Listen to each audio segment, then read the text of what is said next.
Hello, and welcome to my second computer programming lesson. If this is the first of my videos that you're watching, my name is Mirel, and we are learning how to code from scratch. And last time I showed you that you can get started coding right away within your web browser by using something called the JavaScript console. And today we are going to write code to draw a picture. We are going to draw this picture, which I think looks pretty cool. But before we do that, you had homework.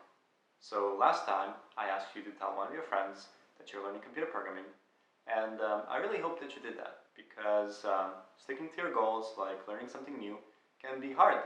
So you should give yourself every advantage that you can.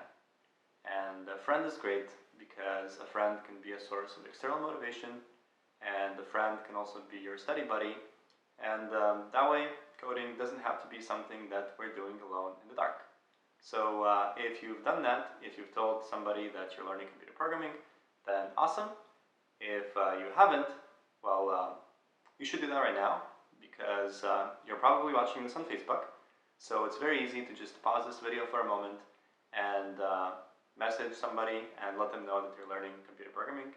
For example, you could message me, and if you tell me that you're learning coding, I'll be very excited and I'll be very supportive. So, assuming that you've done that, let's get started with the lesson. Like last time, we only have one system requirement. We are going to need a modern web browser on a modern computer, but this time I can be more specific about what modern means, because we're going to use something called HTML canvas, and I found this handy chart of which browsers support it. Now, you don't need to worry about checking your browser's version right now, because you're almost certainly in the green. But if you're following along with the lesson and things aren't working as expected, or if you have a browser that's especially old or obscure, then this chart might become relevant. So I'll put a link to it in the video description, and if you need to, you can go check it out. Now, one thing that is new for this lesson is we have a prerequisite. You're going to have to know how to open your browser's JavaScript console. And I showed how to do this in the previous video, but if you missed it, or if you need a refresher, I'll also put a link to that video in the description, so you can check it out if you need to, because we're going to build on it today. And for today's agenda, we are going to cover a couple of new concepts. First, we're going to talk about variables. Then we'll talk about what objects are in the context of computer programming. And while we're doing that, we're going to draw the picture that I promised. So this is going to be a hands-on lesson, which means I'm strongly encouraging you to follow along and type the same code that I'm typing on your computer. If you decide not to do that, if you decide just to watch, you won't be learning programming, you'll be learning about computer programming, which is not the same thing. So we want this to become muscle memory, second nature, so don't deprive yourself of the opportunity to practice. And if I'm going too fast, or if I'm not being clear enough, please let me know, because I want to make these videos better. So, with that being said, let's go to a new browser window, and let's open up the JavaScript console. Our first topic is variables. And variables in computer programming are similar to variables in algebra, in that we can just invent a new variable whenever we want. In the console, we can do that by using the var keyword. So the first time that we use a variable, we type in var, followed by the variable name, for example x, and we can give it a value, like 5. And then we have a variable named x, which equals 5, and we can use it in other expressions too, like x plus 3, which is 8, or x times 2, for which we use an asterisk, and that's 10. But something that makes variables in computer programming different from variables in algebra is the fact that they can change value. So in algebra, if we said that x equals 5, we can't within the same context say that x equals 6, because that would be a contradiction. But in programming, that's completely fine. I can update a variable's value. So after we say that x equals 6, then x is 6, of course, and x times 2 is now 12. We can even do something that looks really crazy by saying that x equals x plus 2. In algebra, we would never be able to do something like that because there is no number that is equal to itself plus 2, but in programming it works. And the reason it works is because this is not an equation. We are not trying to solve for x, and that's because the equal sign here is actually an assignment operator. What it means is that we want to compute the value that's on the right side of the equal sign, and we want to store it in whatever is on the left side. So for x equals x plus 2, at the time that we evaluated this expression, x was 6, and therefore x plus 2 is 8. So what we've done is, because x is on the left side of the equal sign 2, we've updated its value to 8. So now x is 8, and x plus 1 is 9. And updates like this are so common that in fact we have shorthand operators for it. So for example, x plus equals 2, that's shorthand for x equals x plus 2. So this will increase x's value by 2, updating it to 10. And other arithmetic operators can do the same. For example, x times equals 3 will multiply x's value by 3, setting it to 30. Now, some people get around the possible confusion with equations by reading the equals sign not as the word equals, but as something else. For example, gets. So we wouldn't say x equals x plus 2. We would instead say x gets x plus 2. Now, I personally never picked up that habit, but you should consider trying it if it helps you remember that these are not equations, that it means right side goes into the left side. So that's why if we try to say that 5 is equal to x, we get an error. Invalid left-hand side in assignment. And that's because we can't update the value of 5, it's not a variable. So the takeaways here are that variables store values, and they can be declared in JavaScript using the var keyword. And the values they're storing can be changed by using the assignment operator, which looks like an equal sign, but it doesn't mean an equation. Next, let's talk about objects. We can describe objects as a way of grouping a bunch of related values, and that's a pretty superficial definition because it's kind of like saying that a human is a way of grouping a bunch of related cells. But it's an okay place to start. So for example, we can declare a new variable named date. Variable names can be more than one letter. And let's initialize it to a new empty object. The way we do that is using braces, which highlight the fact that an object can be a group of things. And now that we have this object, let's play with some of its properties.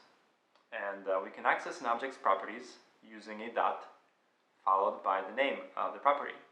So for example, we can say that date.month is equal to 2 for February, and we can say that date.day is equal to 13.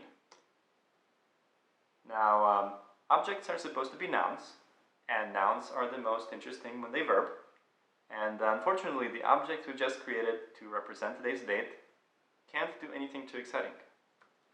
It can mostly just echo back to us its properties, like date.month and date.day. So it really is just a soulless pairing of two values. But in the console, we already have access to some objects that are pretty cool. So for example, we have access to the current document, and we can ask it to create things for us using something called createElement. This is what we did during the last video when we created a new paragraph and added it to the document.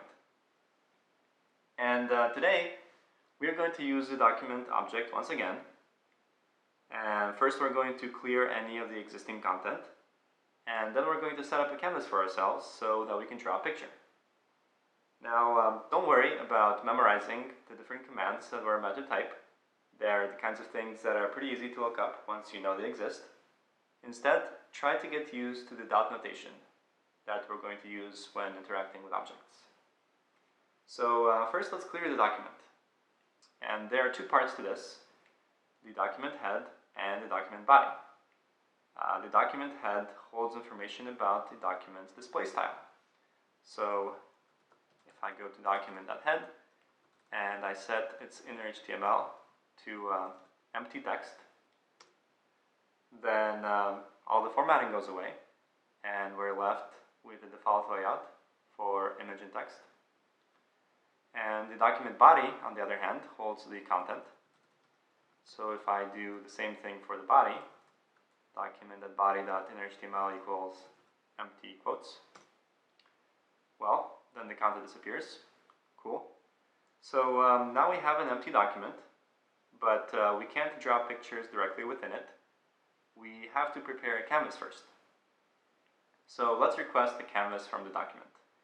We do that by using the createElement method. So document.createElement, and we tell it that we want an element of type canvas, and the word canvas has to be within quotes. Okay, so we didn't get any error message, which probably means things worked, but we'll mostly have to take the document's word for it when it tells us that it created a canvas, because the canvas was actually created somewhere out in space. And as things stand, we have no way of getting to it. So let's try that again, but this time let's store a reference to the canvas in a variable.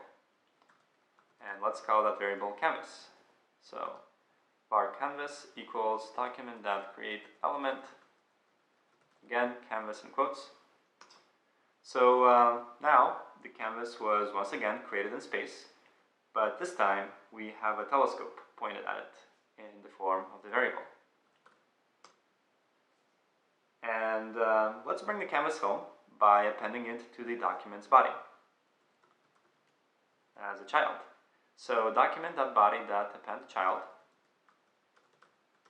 and we'll give it canvas, is going to append the canvas to the document body. And if we hover over this result, at least in Chrome, it highlights the elements within the document. If your browser doesn't do that, don't worry. It probably still works just fine, and we'll get to check momentarily when we start drawing. But first, let's change the size of the canvas. Let's set it to 500 by 500 by modifying its width and its height. So canvas.height equals 500, canvas.width equals 500. I'm going to hover over it again, and cool, the canvas is now square. Now let's draw some things. Now the way we draw on a canvas is a bit convoluted, because first of all we can't say canvas, paint thyself. We actually need something called a drawing context. So let's request a context from the canvas, and let's save it in a variable, because we're going to use it a whole bunch. I'm going to use CTX as the abbreviation, but other names are fine too. And the method that we want is getContext. And we'll request a 2D context for today. But using the context can also be rather annoying. First, if we want to draw a line, we have to tell the context to begin a new path. And notice the parentheses there, they're important. Then we move our imaginary pen to some coordinate on the canvas. How about 0, 0, the origin? Then we mark a line to some other point. How about 100, 200? And finally, to actually see the line, we ask the context to mark a stroke. Again, the parentheses are important here. Whew. Okay, so there are some reasons why all those steps are separate, but today we don't care about the reasons it's designed this way. We just want to draw some lines. So to save ourselves some work, we're going to take advantage of two tricks. First of all, we can enter multiple commands together on the same line by separating them with semicolons. So let's try that while we draw another line. ctx.beginPath, ctx.move2. Let's do 300, 300 this time. And let's draw the line to 500, 400. And let's not forget the stroke. Okay, that was pretty cool. Now, the really awesome part is that I can use the up arrows to iterate over commands that I've previously typed. So if I want to draw another line, all I have to do is go and edit the coordinates. So why don't we change this to 200, 400 to get our third line. So from drawing these lines, maybe you got some insight into how the coordinate system works. The origin is 0, 0, and that's in the top left corner. Now the first coordinate, or the x-coordinate, increases horizontally to the right, and the second coordinate, or the y, increases as we go down. That's why this is 100, 200. It's 100 over from the left, and 200 down from the top. Now the reason I showed you how to draw lines is because the picture we want to draw is made up entirely of lines. This may not be entirely obvious when we look at the whole thing, but if we focus on just 1/4 of it, it's a little more clear, especially if we make the lines different colors. So what I'll do is I'll help you draw 1/4 of the picture, and then guess what? Your homework will be to finish up the rest. So let's clear our canvas. The way we do that is somewhat funny. All we have to do is touch one of its dimensions. It actually doesn't even matter if we set it to the same value as before. The canvas just notices that we're changing dimensions potentially, and it reacts by clearing itself. So this looks kind of funny, I think. Canvas at width equals canvas at width. The canvas clears itself because it's scared. Let's also ask for a new drawing context, but it's fine to reuse the variable from before. We don't need the old context anymore. So again, 2D context, 2D within quotes. And let's do one more thing. Let's set the line width to 3, which will give us thicker lines. Now for drawing the lines, a few up arrows give me the commands from before, and it's probably easiest to start with the vertical and the horizontal line that we need. Now the canvas is 500 by 500, so the middle is going to be 250, 250 in both dimensions. And to go down from 250 to 250, we keep the x at 250, but we change the y to 500. And to go right, we change the x instead, keeping the y the same. And boom, we have our first 2 lines. Next, we need to do a bit of math. We're going to have to draw 5 lines total. At least that's the version that I'm showing you. We can actually use the same idea and make this pattern with more lines or with fewer lines. But with 5, we're going to move 1/5 of the way each time. And because the part of the canvas that we're using right now is 250 by 250, 1/5 of the way means 50, because that's 250 divided by 5. So for our first line, we are going to take a step of 50 for one of the endpoints. I'm going to change the first one. I'm going to change its y by 50, because the line itself changes the x. And once I do that, I have it connected to the right place. Now for any lines after this, I have to move both endpoints by 50. So what I'm going to do is I'm going to change this one by 50 in the y, and I'm going to change this one in the x, also by 50. Now we just have to repeat that a few more times. Increase by 50 here, and decrease by 50 here. So far so good. Let's do that one more time. I'm a little scared. I hope I don't mess up. Okay, last one. Let's increase this by 50. And let's decrease this by 50. Yay! Well, I think that was pretty fun. We learned about variables, and we also played with objects and their properties. And we also got to draw a nice picture, or at least 1/4 of it. The other 3/4 are going to be your homework, as I mentioned. And I have some advice that should help you with this homework. First of all, I suggest that you draw a grid, either on a piece of paper or within your web browser using the techniques that we learned today, so that you can more easily figure out the right coordinates for the lines that are supposed to be part of the picture. And the other piece of advice that I have is you can use an external editor to help you out. As you figure out the right commands, you can save them there, so that if you accidentally mess something up, it's no big deal. You can just repaste the commands and not lose your work. That said, you don't have to do that. It's perfectly fine to just experiment, have fun with it, and yeah, show me the pictures that you draw. And from my end, that's all I have for today. So thank you very much for watching, and I'll see you next time.